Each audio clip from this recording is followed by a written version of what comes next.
Shampoo বা স্বাস্থ্যকর পানীয়তে যে অ্যালোভেরা থাকে সেটা আসে কোথা থেকে? চলুন খামার থেকে বোতল পর্যন্ত এর পুরো যাত্রাটা দেখে নিই।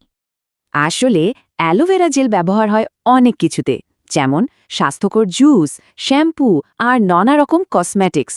কিন্তু প্রশ্ন হলো, এই সবুজ পাতাটা কিভাবে বোতলের পণ্যে পরিণত হয়?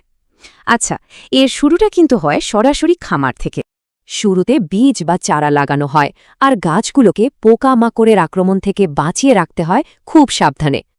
ভাবা যায় মাত্র 5 মাসেই একটা চারা ফসল তোলার জন্য একদম তৈরি হয়ে যায়। গাছ বড় হয়ে গেলে এর জেল ভর্তি মোটা পাতাগুলো হাতে করে সাবধানে কেটে নেওয়া হয়। আর দেরি না করে কাটা পাতাগুলো সতেজ থাকতেই সোজা ট্র্যাক্টরে করে কারখানায় পাঠিয়ে দেওয়া হয়। কারখানায় এসে শুরু হয় আসল প্রক্রিয়া। এখানে মূলত 3টি ধাপ: পরিষ্কার, জেল বের করা এবং বিশুদ্ধিকরণ। প্রথম কাজ হল পরিষ্কার করা। কনভেয়ার বেল্টে পাতাগুলোকে প্রচুর জল দিয়ে ধুয়ে একেবারে সাফ করে ফেলা হয়। এর পরের ধাপে মেশিনই সব কাজ করে। পাতা কেটে এর ভেতর থেকে স্বচ্ছ জেলটা বের করে ফেলে।